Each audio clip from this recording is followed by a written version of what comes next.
Hello, my name is Mathew. My last name Thekkedath. അതുകൊണ്ട് തെക്കേടത്ത് മാത്യു.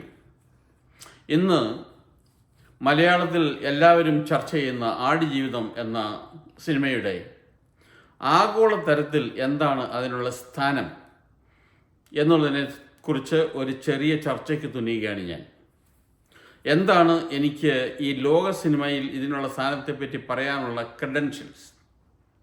വളരെ ചെറുപ്പം മുതലേ സിനിമകൾ കാണുകയും നാടകങ്ങൾ കാണുകയും അഭിനയിക്കുകയും പാട്ടുപാടുകയും ഒക്കെ ചെയ്യുന്നുണ്ടായിരുന്നു. 1962 ഞാൻ എഴുതി സംവിധാനം ചെയ്ത് അഭിനയിച്ച് അവതരിപ്പിച്ച ബറാബാസ് എന്ന നാടകത്തിന് കേരള യൂണിവേഴ്സിറ്റിയിൽ 1ാം സമ്മാനം കിട്ടിയിരുന്നു. പിന്നെ 1963 മുതൽ 70 വരെ ഞാൻ കോട്ടയം മെഡിക്കൽ കോളേജിലായിരുന്നു. ആ സമയത്ത് കോട്ടയത്ത് വളരെ ശ്രദ്ധേയമായ ഒരു സാംസ്കാരിക സംഘടന തുടങ്ങിയിരുന്നു. നവരംഗ് എന്നായിരുന്നു അതിൻ്റെ പേര്. അത് ഒരു ലിറ്റിൽ തിയേറ്റർ ആയിരുന്നു. അതായത് ലോകത്തിൻ്റെ വിവിധ ഭാഗങ്ങളിൽ എഴുതിയിട്ടുള്ള നാടകങ്ങൾ കൊണ്ടുവരികയും അതൊക്കെ വായിച്ച് അഭിനയിച്ച് ചർച്ച ചെയ്ത് പഠിക്കുക, ലോകത്തിൽ എവിടെയെല്ലാം നല്ല നല്ല സിനിമകളുണ്ടോ അതെല്ലാം കൊണ്ടുവന്ന് ഒന്നിലധികമോ തവണ കണ്ട് പഠിച്ച് ചർച്ച ചെയ്യുക എന്നുള്ളതായിരുന്നു ഞങ്ങളുടെ വിനോദം. ശ്രീ CN ശ്രീകണ്ഠൻ നായരായിരുന്നു ഈ സാംസ്കാരിക സംഘടന തുടങ്ങിയത്. കൂട്ടത്തിൽ G അരവിന്ദൻ, അരവിന്ദിൻ്റെ brother Gopan, NM Pillai, NM പിള്ളയുടെ സഹോദരി ഓമന, കുമരകം ശങ്കുണ്ടി മേനോൻ, വിജയന്മാർ, അഭയദേവ്, മനോരമയിലെ PA എബ്രാഹിം, അദ്ദേഹം ഒരു നടനായിരുന്നു.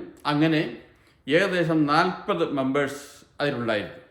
മാത്രമല്ല കേരളത്തിലുള്ള മിക്കവാറും എല്ലാ പ്രധാന നാടക സംഘടനകളിലെ എഴുത്തുകാരും നടന്മാരും ഒക്കെ കോട്ടയത്ത് വന്ന് ഞങ്ങളോടൊത്ത് ചർച്ചകളിൽ പങ്കുചേർന്നിട്ടുണ്ട്. അതിൽ എടുത്തു പറയാനുള്ളത് തോപ്പിൽ ഭാസിയും KPSCയുടെ ആർട്ടിസ്റ്റുകളും ഞങ്ങളുടെ കൂട്ടത്തിൽ വളരെ തവണ വന്ന് ചർച്ചകൾ പങ്കെടുത്തിട്ടുണ്ട്. പൊൻകുന്നം മർക്കി, പിന്നെ ഏറ്റവും പ്രശസ്തനായ PJ ആൻ്റണിയെ പോലെ നാടകത്തെപ്പറ്റി ആധികാരികമായി സംസാരിക്കാൻ കഴിയുന്നൊരു വ്യക്തിയെ ഞാൻ ഇടപെട്ടിട്ടില്ല. പിന്നെ കോഴിക്കോട്ട് നിന്നും ദേശപോഷിണി കലാസമിതിയുടെ കുഞ്ഞാണ്ടി, പിന്നെ ചങ്ങനാശ്ശേരിയിലെ ഗീതാ തിയേറ്റേഴ്സിൽ നിന്നും ചാച്ചപ്പൻ, ജോസഫ് ചാക്കോ, SJ ദേവ്, അങ്ങനെ കുറേയേറെ ആളുകൾ ഞങ്ങളുടെ സംഘടനകളിൽ വരികയും ചർച്ച ചെയ്യുകയും ചെയ്തിട്ടുണ്ട്. കുറേയേറെ നാടകങ്ങളിൽ അഭിനയിക്കാനും ചർച്ചകളിൽ പങ്കെടുക്കാനും എനിക്ക് സാധിച്ചു. അങ്ങനെ ഞാൻ ഇംഗ്ലണ്ടിലേക്ക് പോയി.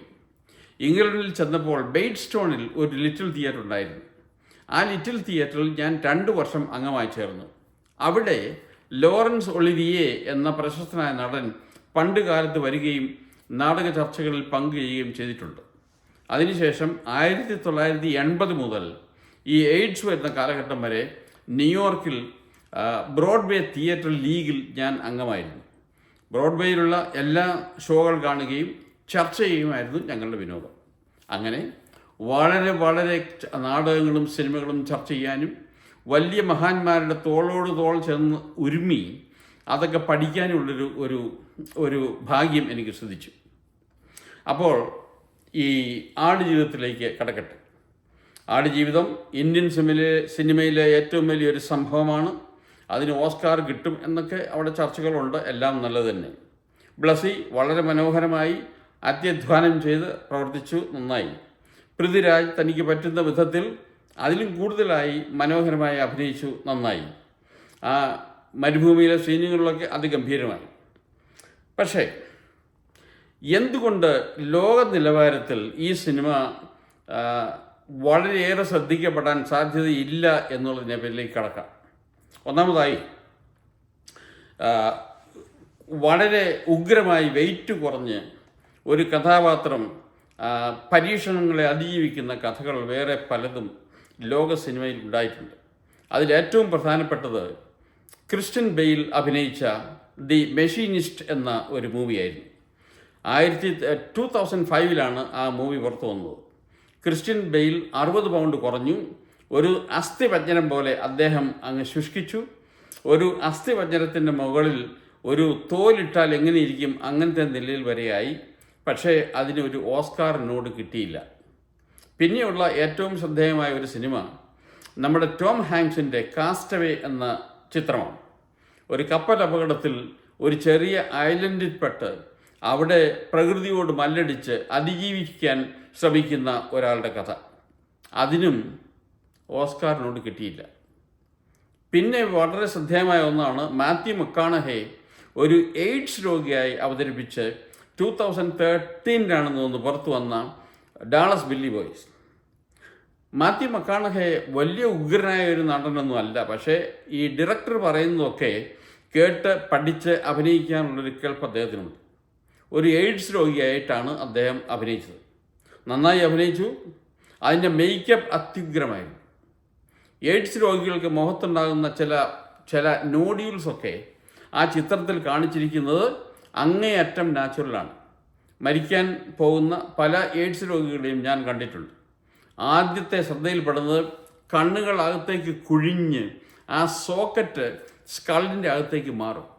ഈ മുഖത്തെ എല്ലുകളെല്ലാം ഉന്തി വരും, കവളെല്ലാം ഒട്ടും, അതോടുകൂടി തന്നെ പല്ല് പൊന്തിയതായിട്ട് തോന്നും. അങ്ങനെയുള്ള ഒരു എയ്ഡ്സ് ഫേഷീസ് ഈ മനുഷ്യന് സൃഷ്ടിക്കാൻ സാധിച്ചു.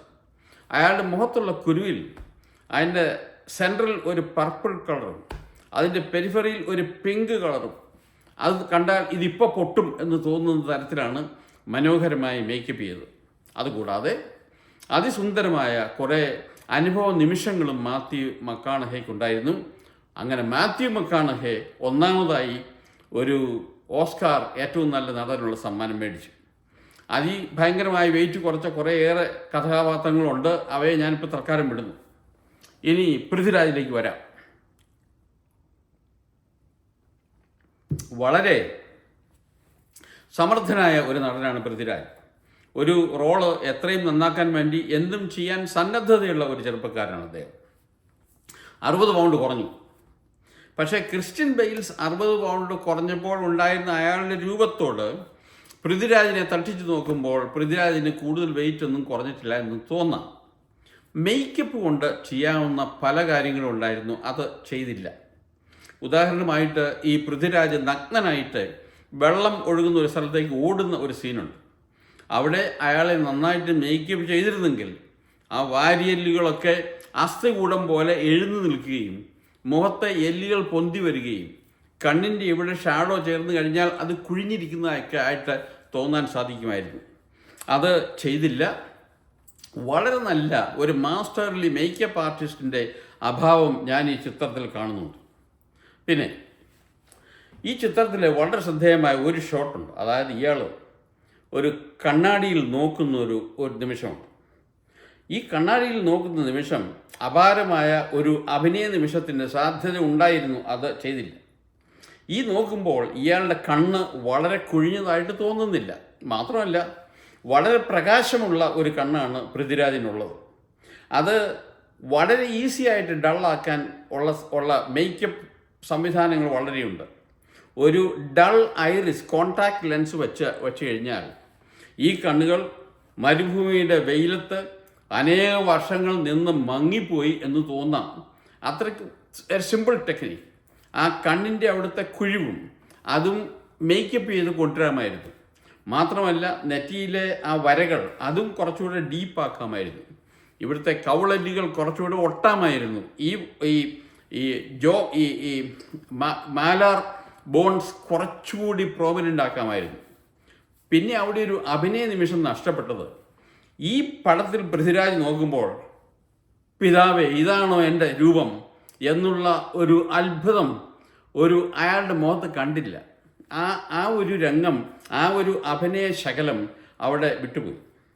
പിന്നെ ബെന്യാമിൻ ഈ കഥ എഴുതുമ്പോൾ ഇത് ആടുകളുടെ കൂട്ടത്തിൽ ഇയാൾ ജീവിച്ച് കിടന്ന് ആളുകളെ സ്നേഹിച്ച് ആളുകളുടെ ഭക്ഷണം കഴിച്ച് അങ്ങനെ ഒരു ആട് പോലെ ആയി തീർന്നു എന്ന് ബെന്യാമിൻ പറഞ്ഞിട്ടുണ്ട്. ഈ കഥയിൽ ആ പ്രത്യേക ഭാഗം അത്രയ്ക്ക് ക്ലിയർ ആയിട്ടില്ല. ഈ മൂലകഥയിൽ ഒരു ലൈംഗിക വീഴ്ച കൂടി കാണിക്കുന്നുണ്ട്. പക്ഷേ അതൊന്നും ഈ ചിത്രത്തിൽ കാണിക്കേണ്ട ആവശ്യമില്ല. പക്ഷേ ഒരു മൃഗം എന്നതിനേക്കാൾ കൂടുതൽ ഒരു വൈകാരികമായ ഒരു ഭാവം പൃഥ്വിരാജിനുണ്ടായി എന്ന് കാണിക്കാൻ പറ്റിയ അനേകം നിമിഷങ്ങൾ ഒരു പക്ഷേ ഒരു സംവിധായകന് ചെയ്യാമായിരുന്നു. ഉദാഹരണമായിട്ട് പറഞ്ഞാൽ, ഒരു പെണ്ണാടിൻ്റെ മുഖം കയ്യിലെടുത്ത് ഒരു കാമുകൻ കാമുകിയുടെ കണ്ണിലേക്ക് നോക്കുന്നത്ര ഭാവത്തിൽ ഇയാളെ കൊണ്ട് ചെയ്യിക്കാമായിരുന്നു. അപ്പോൾ ഈ കാഴ്ചക്കാരന് മനസ്സിലാവും, ഇത് വെറുമൊരു മൃഗമല്ല, മൃഗത്തേക്കാൾ കൂടി എന്തോ ഈ മനുഷ്യന് ഈ മൃഗത്തോട് തോന്നുന്നുണ്ട് എന്ന് തോന്നിക്കാമായിരുന്നു. പക്ഷേ ബെന്യാമിൻ്റെ ആ രീതിയിൽ എൻ്റെ നജീബ് ഇതൊന്നും ചെയ്യുന്നവനല്ല, അവൻ എല്ലാ ദിവസവും ബൈബിൾ വായിക്കുന്നവനാണ് എന്നുള്ള ഒരു രീതിയിലെടുത്തപ്പോൾ മൂലകഥയിൽ നിന്നും അല്പം വ്യത്യസ്തപ്പെട്ടു പോയി. പിന്നെ ഡാമേജ് കൺട്രോൾ.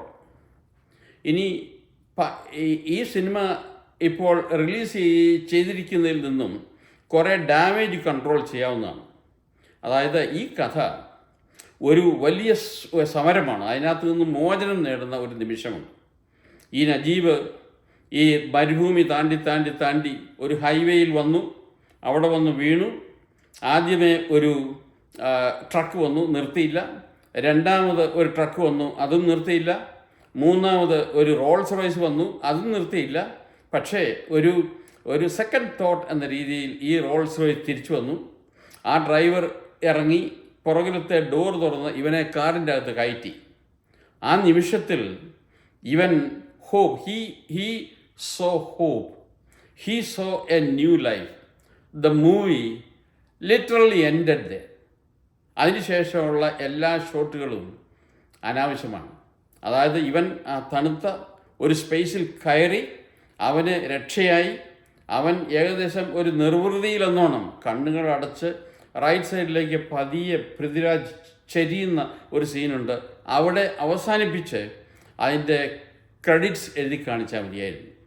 പിന്നീടുണ്ടായിട്ടുള്ള പല സംഗതികളും എല്ലാം വളരെ ക്രിറ്റിസിസം ഉണ്ടാക്കുന്നതിനും അതിന് നെഗറ്റീവായിട്ടാണ് ബാധിക്കുന്നത്. ഉദാഹരണമായിട്ട് പറഞ്ഞാൽ, ഈ റോഡിൽ നിന്നും ഇവനെ രക്ഷപ്പെടുത്തി ബാക്കിയുള്ള സീനുകളെല്ലാം നടക്കുന്നത് ഒരാഴ്ചത്തെ കാലയളവേ ഉള്ളൂ. ഈ ഒരാഴ്ചത്തെ കാലയളവിൽ പൃഥ്വിരാജിന് ഒരു 50-60 പൗണ്ട് കൂടുകയും ഏകദേശം ഒരു 175 പൗണ്ട് തോന്നിക്കത്തക്ക വിധത്തിൽ ഒരു മൂവി സ്റ്റാറിൻ്റെ കൂട്ടൊരു തലമുടിയൊക്കെ കട്ട് ചെയ്ത് ആ രംഗം കാണിച്ചത് ഒരു ചിന്ത ഇല്ലാത്തതിൻ്റെ ഒരു ഭാഗമാണ്. അത് ഒരാഴ്ച കൊണ്ട് അത്രയും വ്യത്യാസമൊന്നും ആർക്കും വരത്തില്ല. അത് ഒരു അരോചകമായിട്ട് തോന്നും. അതുകൊണ്ട് അത് വേണ്ടായിരുന്നു. ഇനിയും ഡാമേജ് കൺട്രോൾ ചെയ്യാം. ഈ മൂവി തിരികെ വിളിച്ച് ഇത് എഡിറ്റ് ചെയ്ത് ഇതിൻ്റെ അവസാനം ഞാൻ പറഞ്ഞതുപോലെ ഇയാൾ കാറിൽ കയറി ഒരു നിർവൃതിയിലെന്നോണം കണ്ണടയ്ക്കുന്ന നിമിഷത്തിൽ ഈ സിനിമ അവസാനിപ്പിക്കണം. അതുകൊണ്ട് ലോകതലത്തിൽ ഈ സിനിമ കുറച്ചൊക്കെ ശ്രദ്ധിക്കപ്പെടാം എങ്കിലും ഒരു ഓസ്കാർ നോമിനേഷൻ ഇതിന് കിട്ടാൻ സാധ്യത വളരെ കുറവാണ്. Thank you.